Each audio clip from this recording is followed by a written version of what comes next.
Esse julgamento deveria estar sendo feito em plenário, está sendo feito por uma turma. O juiz, ele mesmo decide a sua parcialidade ou não, que é o Alexandre de Moraes. O outro juiz era advogado do Lula. E os outros demais juízes são todos indicados pelo PT. Existe algum julgamento parcial nisso? Agora mesmo o Alexandre de Moraes, todo amostradinho, tá passando vídeo lá da baderna do dia 8. Passa também vídeo lá do MST, pô.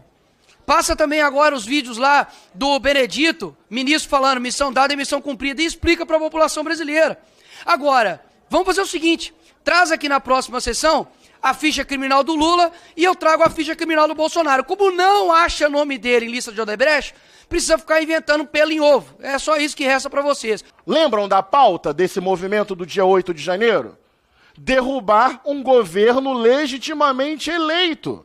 As pessoas estavam conscientemente defendendo isso. Presidente, eu acho que o colega que acabou de falar, ele não está nesse país aqui, porque ele esqueceu que o pessoal dele da esquerda, quando invadiu a Câmara, que botou fogo, inclusive, lá nos ministérios, quebrou, fez o cacete dentro do país, quem manda, inclusive, ônibus dentro, nas ruas e colocando pessoas em perigo. Vamos te lembrar que, em 2006, membros do MST deixaram 24 feridos após invadirem a Câmara dos Deputados e só ficaram presos por 40 dias.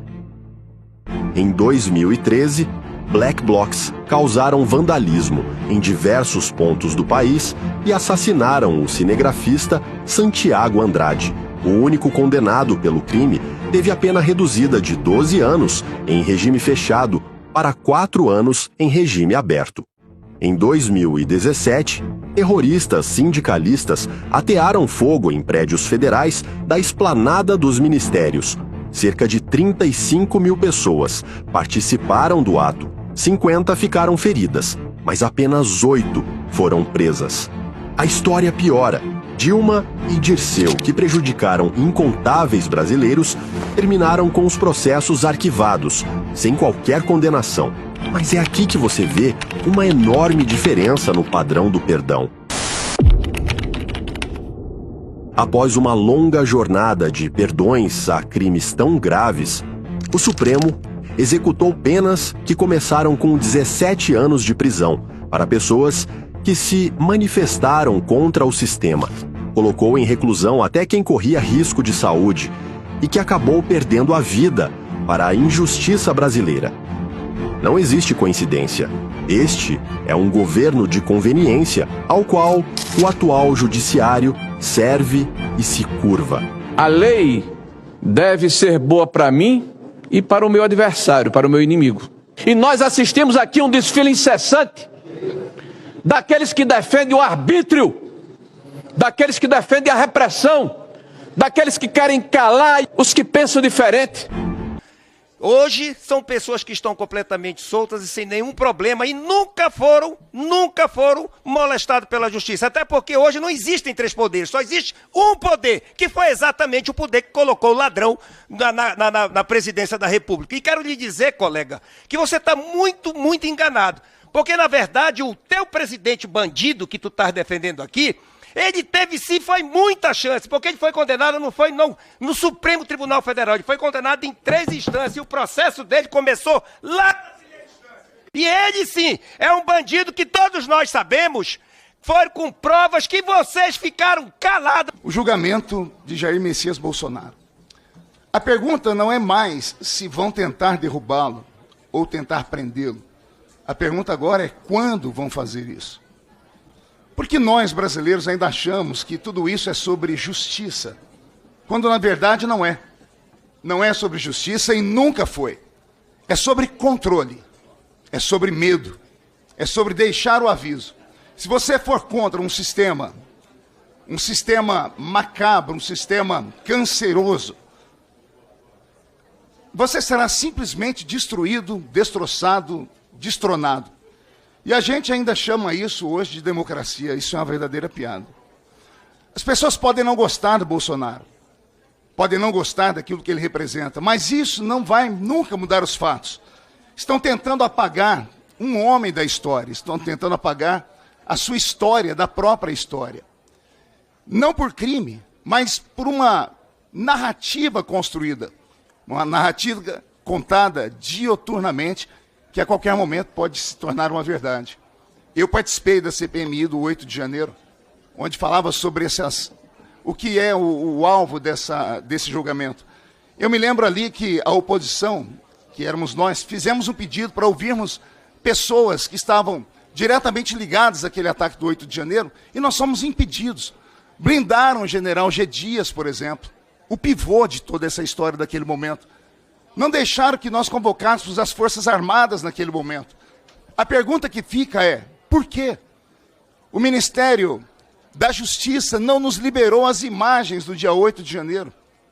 E o ministro da Justiça, naquele momento, é agora um desses que está julgando esse processo do presidente Jair Messias Bolsonaro. Qualquer pessoa em sã consciência, qualquer político que tenha um pouco de nobreza, ele seria capaz de dizer, não, tem algo errado nesse julgamento. Mas, infelizmente, a situação, o governo se cala, porque o político não é do lado deles. Porque se fosse do lado deles, a gritaria estava feita, a quebradeira estava feita. Senhor presidente, sabe o que é mais doente em tudo isso?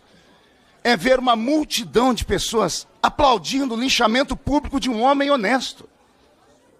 De um homem que só quis o bem da nossa nação. De um amigo da pátria brasileira. Que pode ser um homem incisivo nas suas falas, mas é um homem correto. Jair Messias Bolsonaro foi o maior presidente dessa nossa nação brasileira. É ainda um grande líder, um líder que arrasta multidões. O presidente que agora está governando o país, infelizmente, não consegue ajuntar meia dúzia de pessoas. Inclusive, é até estranho saber que no momento desse julgamento tão importante, dizem que um dos mais importantes do Brasil, ele mais uma vez não está presente em Brasília. Dessa vez está lá no Japão, ao lado da sua esposa, que foi dias antes, e com uma comitiva gigantesca, vendendo ao mundo uma imagem de um país democrático, onde a democracia não existe, onde temos deputados presos por falarem. Interessante é ver que os meus amigos da esquerda, porque eu tenho muito respeito, em outro tempo lutaram tanto pela liberdade, gritaram em alta voz as frases de Voltaire, dizendo, posso não concordar com nada do que dizes, mas eu defenderei o seu direito de dizê-la com a minha vida, se possível for.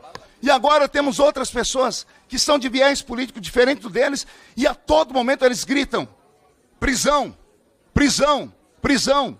Ontem na UNB, uma faculdade com diretriz de esquerda, levaram pedidos de morte ao presidente Bolsonaro. Imagine, presidente, se isso tivesse lá o nome do Lula, morte ao Lula. A esquerda teria entrado em convulsão, mas como não é o Lula, é o nosso presidente Bolsonaro, é o nosso amigo, é o nosso capitão, por quem nós temos respeito, eles simplesmente se calam. Então a esquerda às vezes trabalha com uma hipocrisia maldita. Eles têm os negros deles, eles têm os homossexuais deles, eles têm os pensamentos deles. Quando a pessoa não fala a linguagem deles, a pessoa é defenestrada. Ela é esculachada, ela é destruída, ela tem a sua reputação arrancada e jogada fora. E aí alguém vem me dizer que nós estamos num país democrático? Onde isso? Repito, isso é doentio. Ver essa gente aplaudindo o linchamento público, achando que isso é justiça. Ah, meu Deus.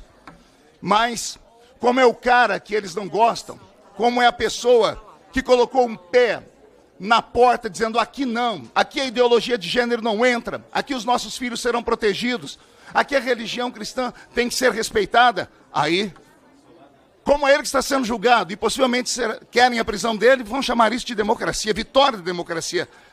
Senhor presidente, isso não é política, é uma guerra cultural. O pensador alemão Clausewitz disse que a política é a continuação da guerra por outros meios. Penso que ele disse isso acreditando que seria pelo meio de debates intelectuais no campo das ideias. Mas o homem moderno da esquerda recriou esta guerra com narrativas pueris, mentirosas, vazias, esdrúxulas, carregadas de rancor e de vingança, onde o seu oponente político deve ser destruído, desvalido, desencorajado, denunciado e condenado, e assim apagá-lo da história. Senhor presidente, eu faço uma pergunta a Vossa Excelência, se eu posso dividir o meu tempo com o deputado Ed. Pois não, deputado, pode. Uma palavra ao deputado Éder Mauro para falar no tempo restante. Só para concluir o meu pensamento e já passar a palavra ao deputado Éder Mauro, Num diálogo, deputado Erdemolo, entre Jesus Cristo e Pôncio Pilatos, num julgamento injusto também, Jesus disse que veio ao mundo representar a verdade. Pilatos disse para ele, o que é a verdade? Pilatos, um conhecedor do direito romano, sabia que a verdade para uns é mentira para outras. Pena que Pilatos não soube que ele estava diante da verdadeira verdade, Jesus Cristo, que disse, eu sou o caminho, a verdade e a vida. Eu termino dizendo que o que estamos vivendo nesse momento, esse julgamento, é um julgamento de exceção, e a história, no futuro, vai recontar isso e os algozes pagarão por isso. Muito obrigado, senhor presidente.